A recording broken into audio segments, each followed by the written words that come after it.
You wouldn't know it to look at us now. Things couldn't be rosier. The little woman, that's my wife Barbara Hale, a big sensation in Jolson Sings Again. The old man, that's me, working steady. Everything in our little house in the valley, including our 2-year-old daughter Jody, paid for and ours free and clear. But it was very rough for the newlywed Bill Williamses a couple of springs ago, and I think even my redoubtable wife will admit it now. If we never have to go through anything like that again, believe me, it will be all right with us. It was a good thing, 2 years ago, that we had our love to keep us warm. To begin with, we were both out of work, and the savings account we had started so hopefully was beginning to look anemic. We had felt very rich when we got married, the June before, and why not? We were both under contract to RKO, and both of us had just had an option lift and a nice raise. Not only did we feel rich enough to get married, we wanted a baby, and we bought a little house. Then our studio ran through 3 administrations and everybody, including us, got fired. Barbara refused to worry. At least, she refused to admit she was worried. Lots of people had had babies, she said, with a lot less security than we had. But I fretted. I was a slum kid. My father died when I was 6 years old, and my mother worked like a dog as a waitress to pay a couple to take care of me. You could hardly call it room and board, because I slept in the bathtub, but they were kind to me, and it was home. I could remember, all too vividly, what it was like to be broke, really broke. I felt the pressure all the more deeply, I think, because I knew Barbara didn't know what real poverty was like, and I didn't want her ever to have to face it. I had met her folks, and all her nice friends, when we went back to her hometown of Rockford, Illinois, to be married. That pretty little Midwestern city, that sense of roots and matter-of-fact abundance was a far cry from the struggle just to stay alive I remembered from my childhood. Barbara probably can't understand this even yet, and she is the most understanding, the most generous, and the most patient and tolerant person I've ever known. But I worried until I was sick. And then one morning I was really sick.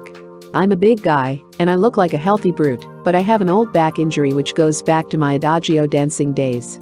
It kicked up when I was in basic training in the service, and I was medically discharged. It had let me alone for a couple of years. We didn't need my trick back cutting up on top of everything else, but we got it. I went to bed one night, feeling fine. The next morning, I couldn't get out of bed. I couldn't move my legs. This business went on for 5 interminable months, and I don't think Barbara said one discouraged word. When it began to look as though one doctor couldn't lick it, the poisoning, or infection, or whatever it was, Barbara would dig up another specialist. We didn't talk about it, as though by mutual consent, but I know I dreamed about doctor bills. The topper came when, yet another doctor decided that I should go into the hospital for a concentrated series of penicillin injections. Barbara drove me down to the hospital. I was on crutches, and she was carrying my bag. The elevator operator took one look at Barbara, the baby was just a month off by now, and deposited us on the maternity floor. I wouldn't have given a dime right then for my chances ever to get well, ever to get back to work, ever to be able again to take care of my family. And I'm an old-fashioned guy. In my book, a man isn't a man, unless he's a breadwinner. Despite everything Barbara had done, and she was magnificent, the most wonderful support in time of trouble a man ever had, I felt I was washed up. I had lost all confidence. I was ready to give up. I don't know exactly what turned the tide. The penicillin worked, for one thing. And I know that first look at our precious little Jody helped. It helped when I heard Barbara's voice, happy and alive, on the loudspeaker in the hospital waiting room. Tell my husband to come up. New hope ran like new blood in my veins when I heard that. And then I got a job in the Stratton Story. A job, as a freelance actor, at twice my old contract salary. That helped. And how? Funny. We can talk about it now. About how rocky things were. While it was going on, we would talk about everything else. People say our marriage must be strong for the ordeal, but I can't feel that way about it. Barbara and I didn't need to go through the torments of the damned to know how much we mean to one another. It was inevitable from the day that we met, when we were both just breaking into pictures at RKO, that we would be married. No matter how much we fought the idea, and both of us fought it, it had to be. I had sworn early in my show business career, and I was a professional dancer when I was 17, that I'd find friends among the women, in what I thought was a rugged profession, but never a wife. But they mixed, for Barbara and me, from the start. We met doing a publicity layout. Barbara needed to learn some swimming for a picture, and I taught her. When we finally got a chance to make a picture together, we found all sorts of excuses to be together on and off the lot. We'd have coffee in the commissary and tell one another our troubles. We were both feeling pretty blue about the slowdown at the studio. We were never going to be actors, we figured, if we didn't get our faces on the screen. I think the first item in our mutual attraction was our mutual need for a shoulder to cry on. Barbara says she was just as determined as I was not to let this thing between us get serious. But I wonder. And Barbara won't admit this, but she wooed me. "You can drive me home tonight," she'd say, or, "Wouldn't you like to grab a bite to eat after we finish shooting?" Dutch treat, of course. And on New Year's Eve, she called me up and asked me to take her to a party.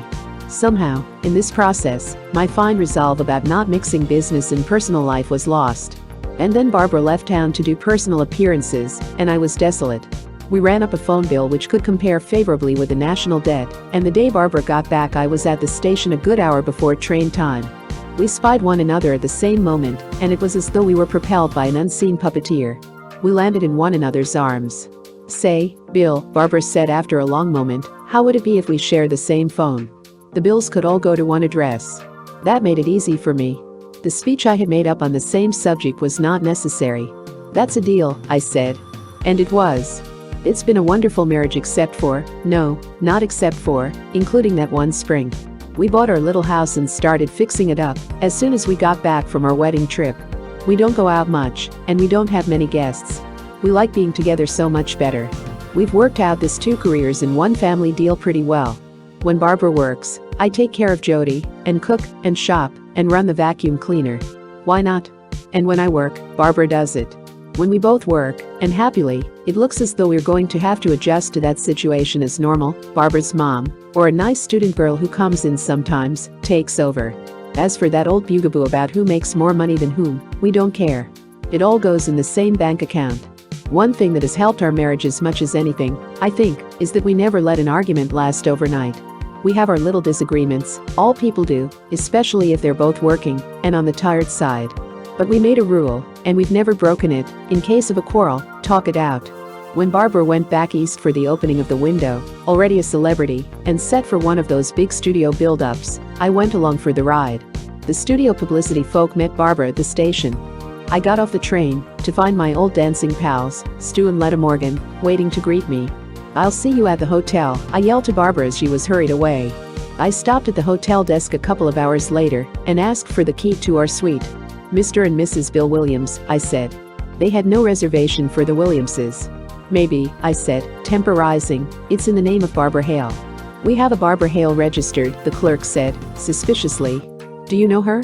"I ought to," I snapped at this. "She's the mother of my child.